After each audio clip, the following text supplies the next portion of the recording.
Hello friend. Income tax में 1 अप्रैल से कुछ बदलाव किए गए हैं। सबसे पहला बदलाव, अब यदि आप बैंक टू बैंक कोई ट्रांजैक्शन करते हैं या ट्रांसफ़र करते हैं, चाहे वो आरटीजीएस हो, नेफ्ट हो, यूपीआई हो, चेक या बैंक ड्राफ्ट हो, के द्वारा यदि आप कोई टर्नओवर करते हैं तो इनकम टैक्स डिपार्टमेंट आपसे उसमें भी क्वेरी कर सकता है और आपको नोटिस भेज सकता है। पहले सिर्फ कैश जमा करने पे ही यह नोटिस आया करती थी। पहले सेविंग अकाउंट में 10 लाख से ऊपर का कैश जमा करने पर तथा करंट अकाउंट में 50 लाख से ऊपर का कैश जमा करने पर ही यह नोटिस आया करती थी। लेकिन अब बैंक टू बैंक ट्रांसफ़र करने पर भी आपको ये नोटिस इनकम टैक्स डिपार्टमेंट भेज सकता है। एफडी, यदि आप साल भर में 10 लाख या उससे अधिक कैश या चेक के रूप में ऑनलाइन एफडी जमा करते हैं, बनवाते हैं, तो आप इनकम टैक्स डिपार्टमेंट आपसे सोर्सेज ऑफ इनकम उसके पूछ सकता है।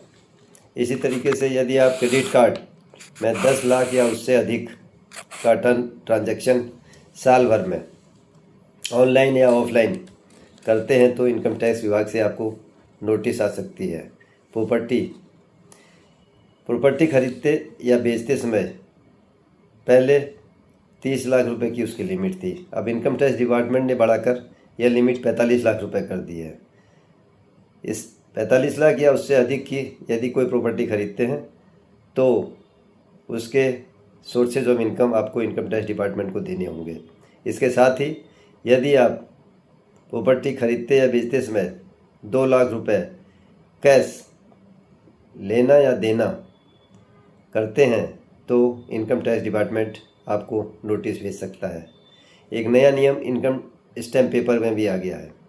स्टैम्प पेपर खरीदते समय यदि आपके पास पैन नंबर नहीं है और आप 1 लाख या उससे अधिक के स्टैम्प पेपर खरीदते हो, अथवा आपके पास पैन कार्ड है और आप 2 लाख या उससे अधिक के स्टैम्प पेपर खरीदते हैं, तो इनकम टैक्स डिपार्टमेंट आपसे क्वेरी करके नोटिस देकर आपसे उसका जवाब मांग सकता है।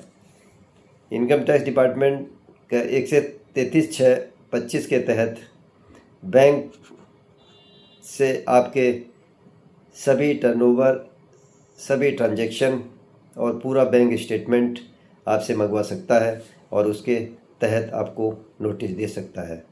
आपको अब अपना आईटीआर फाइल करते समय सभी टर्नओवर, सभी बैंक के टर्नओवर, जो भी ट्रांजैक्शन और जो भी आपने लेन देन किया है उसको दिखाना आवश्यक है। यदि आप नहीं दिखाएंगे तो एआई तकनीकी के आधार पर अब आपको इनकम टैक्स डिपार्टमेंट नोटिस भेजेगा और आपके जवाब न देने के कारण उसमें पेनल्टी लग सकती है।